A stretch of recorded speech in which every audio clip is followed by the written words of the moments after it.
Você já se sentiu invisível dentro da própria família? Já teve uma ideia brilhante, mas viu outra pessoa levar o crédito, enquanto você era deixada de lado? Eu vivi isso. Durante as férias em família, todos diziam que o sucesso era dele, até o momento em que viram meu nome na patente. O que aconteceu naquela noite mudou tudo: minha relação, meu lugar na família e, principalmente, a forma como eu me vejo. Se você já passou por algo parecido, fica comigo até o final deste vídeo.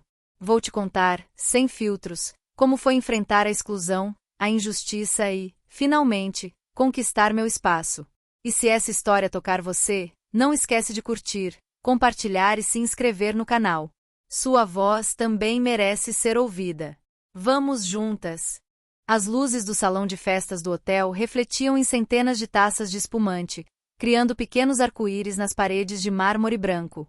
O som abafado das conversas, risadas e brindes se misturava ao tilintar dos talheres, compondo uma trilha sonora que, para mim, soava distante, quase irreal.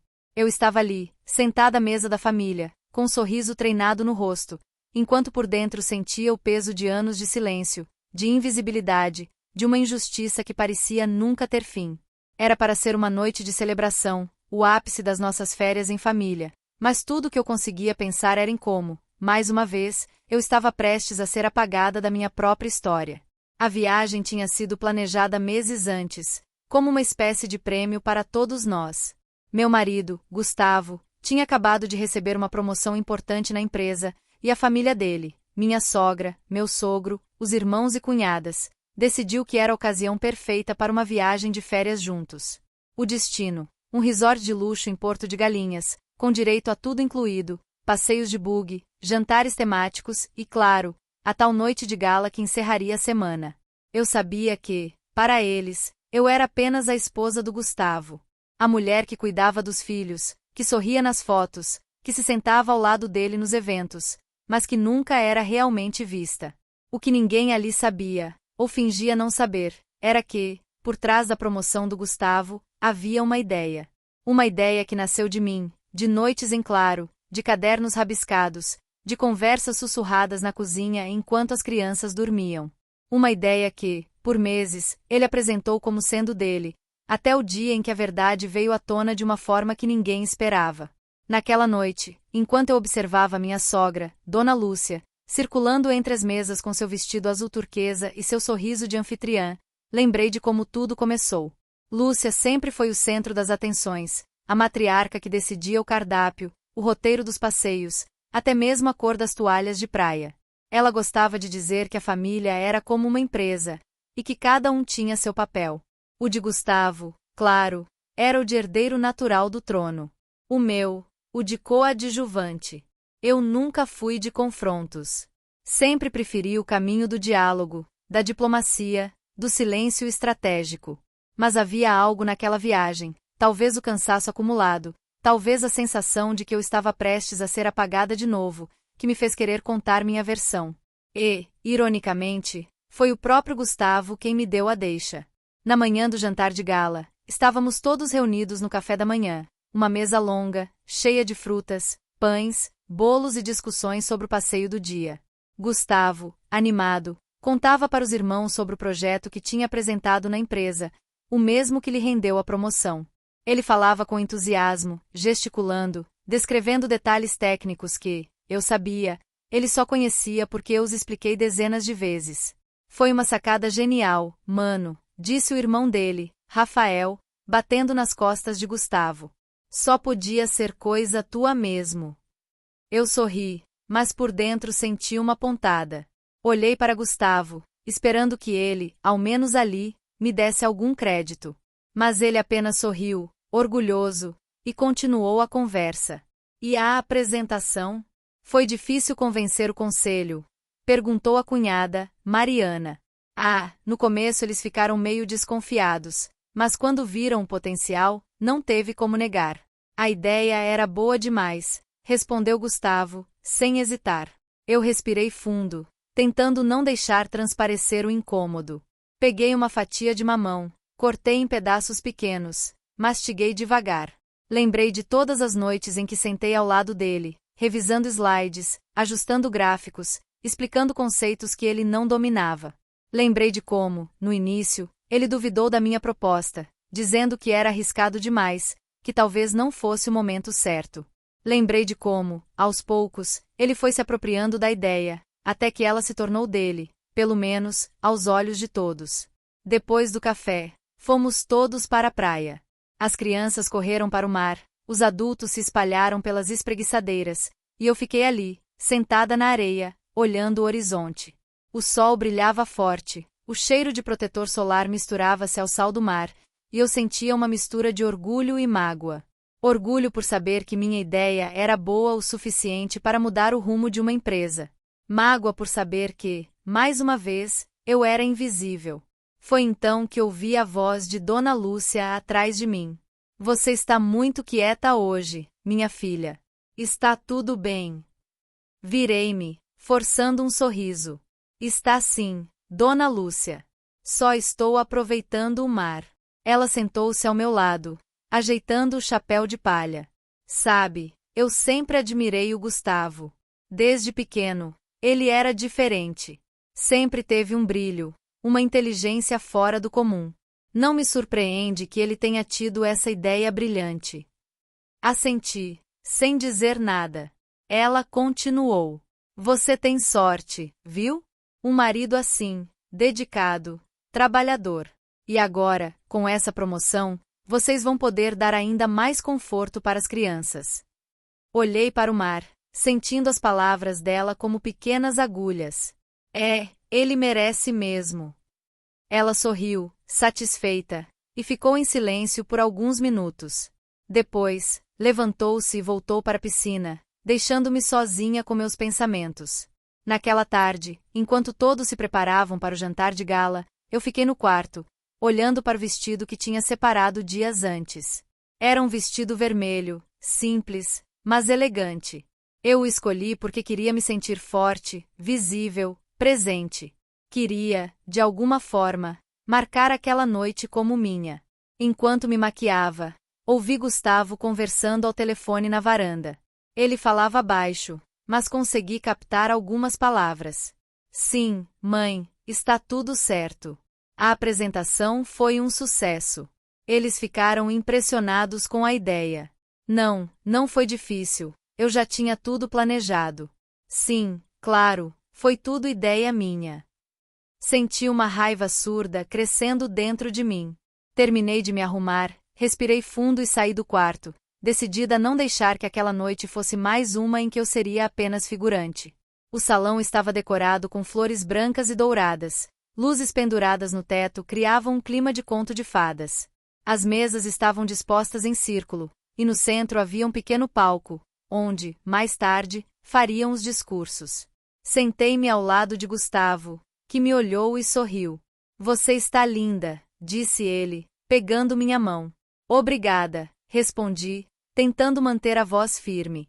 A noite seguiu com brindes, risadas, fotos.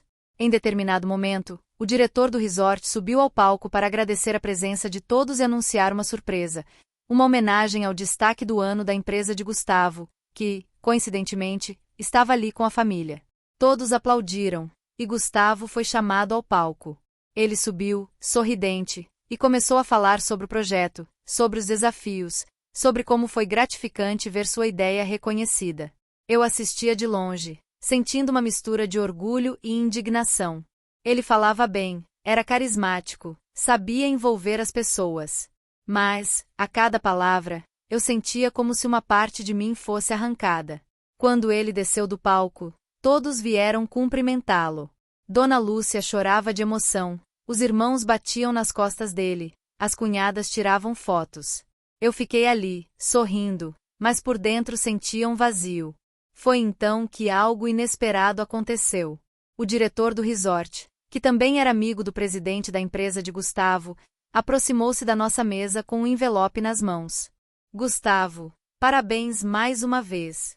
Mas, antes de encerrar, gostaria de fazer um agradecimento especial. Recebemos hoje, diretamente da sede da empresa, uma cópia da patente registrada do projeto. E, para nossa surpresa, o nome que consta como autora principal não é o seu. O silêncio foi imediato. Todos olharam para mim, surpresos. Gustavo ficou pálido. O nome que consta na patente é o de Camila Souza, sua esposa. Por alguns segundos, ninguém disse nada. Eu senti o coração disparar, as mãos suando, o rosto queimando. Olhei para Gustavo, que me encarava sem saber o que dizer. Dona Lúcia parecia não acreditar. Isso deve ser um engano, disse ela, olhando para o diretor. Não, Dona Lúcia. Está tudo aqui, registrado. A ideia original, o desenvolvimento, tudo foi feito pela Camila. Gustavo participou, claro, mas a autoria é dela. O salão, que antes estava cheio de risos, agora era só silêncio.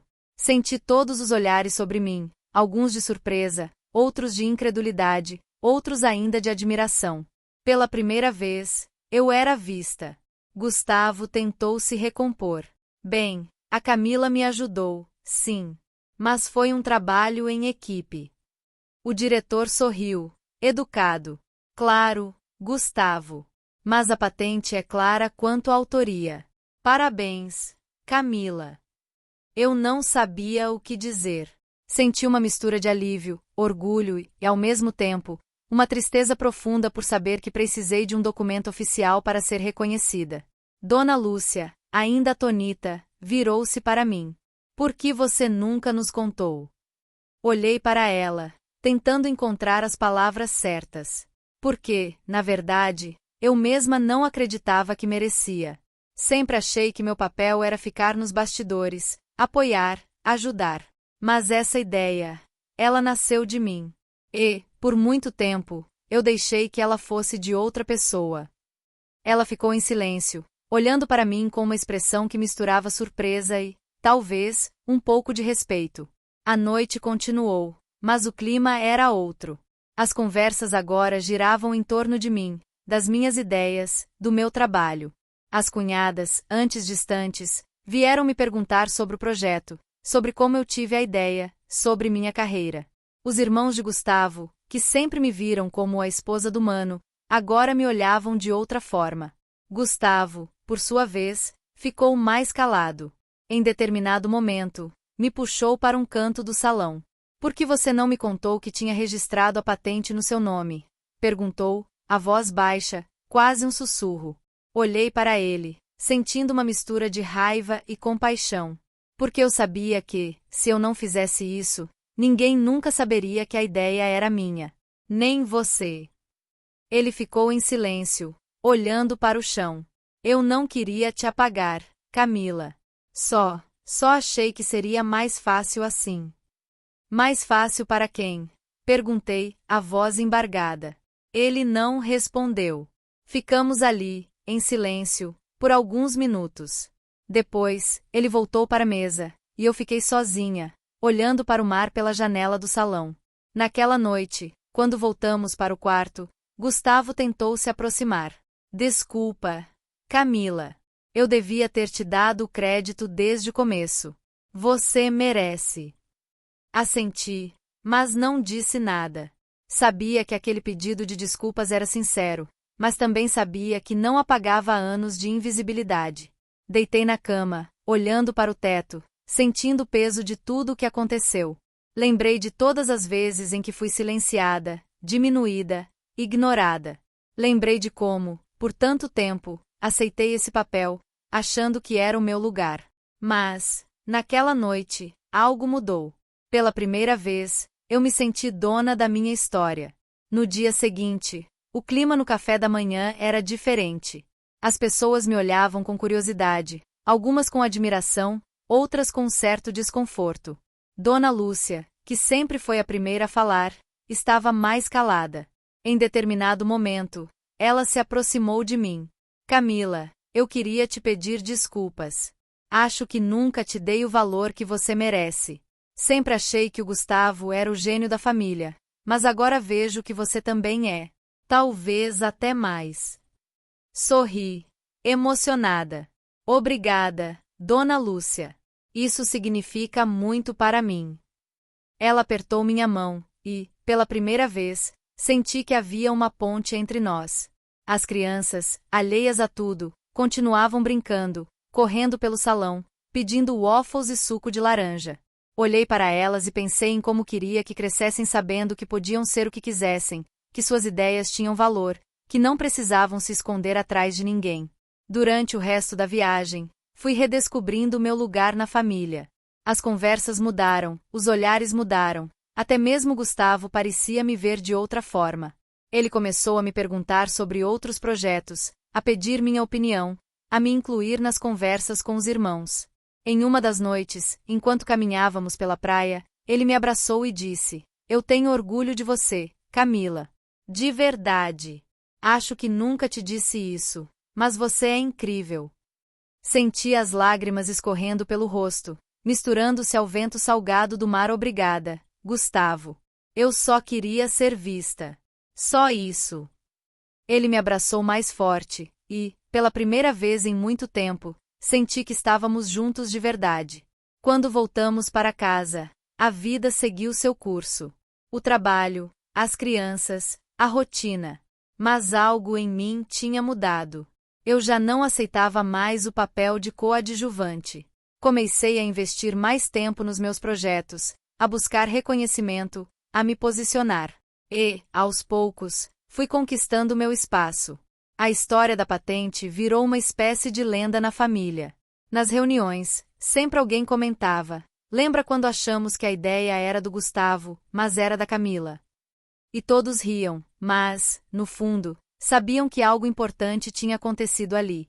Hoje, olhando para trás, vejo que aquela viagem foi um divisor de águas. Não apenas porque fui reconhecida, mas porque, finalmente, entendi que meu valor não depende do olhar dos outros. Que minhas ideias, minha voz, minha história, são minhas, e ninguém pode me tirar isso. Ainda tenho dias em que me sinto invisível, em que o velho papel de coadjuvante tenta me puxar de volta. Mas, agora, sei que posso escolher. Posso ser protagonista da minha própria vida. E, se um dia tentarem me apagar de novo, sei que tenho força para me fazer ouvir. Afinal, disseram que a ideia era dele, até verem meu nome na patente. E, naquele momento, tudo mudou. Na semana seguinte ao nosso retorno, a rotina parecia querer me engolir de novo, como se nada tivesse mudado. Mas eu sentia, em cada pequeno gesto, que algo fundamental havia se transformado dentro de mim. Era como se, depois de anos vivendo à sombra, eu finalmente tivesse encontrado um feixe de luz só meu. E, mesmo que o mundo ao redor tentasse me empurrar de volta para o escuro, eu já não cabia mais ali. No trabalho, as coisas também mudaram. Eu era consultora de inovação, mas sempre trabalhei de casa, em projetos paralelos, enquanto Gustavo era o rosto público, o executivo, o homem das reuniões e dos holofotes. Depois da viagem, comecei a receber e-mails de colegas da empresa dele, pessoas que nunca tinham me procurado antes. Alguns queriam saber mais sobre o projeto, outros pediam conselhos, outros ainda só queriam me parabenizar. No início, fiquei desconfiada. Será que era só curiosidade? Ou será que, finalmente, estavam me enxergando como alguém com algo a dizer? Uma tarde, enquanto eu revisava um relatório, recebi uma ligação inesperada. Era o presidente da empresa de Gustavo, o mesmo que tinha elogiado tanto a ideia genial durante a apresentação.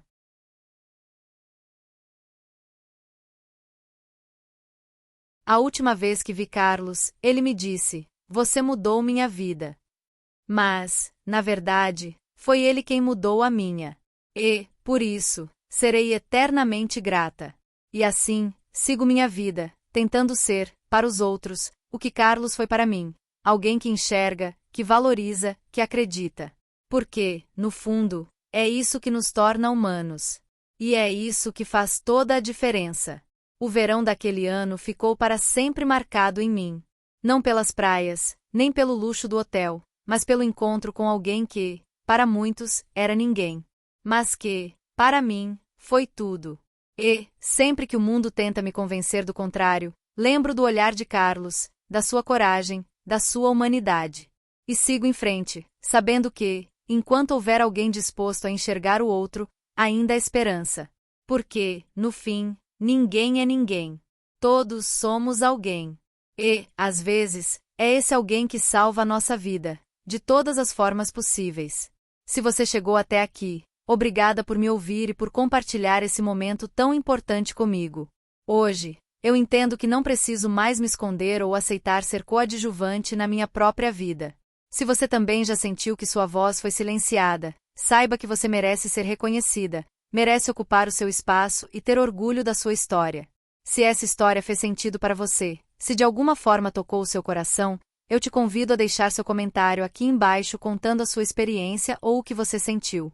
Curta o vídeo, compartilhe com alguém que precisa ouvir essa mensagem e, claro, se inscreva no canal para acompanhar outras histórias reais e inspiradoras como essa. Juntas, somos mais fortes. Não deixe que apaguem o seu brilho. Até o próximo vídeo.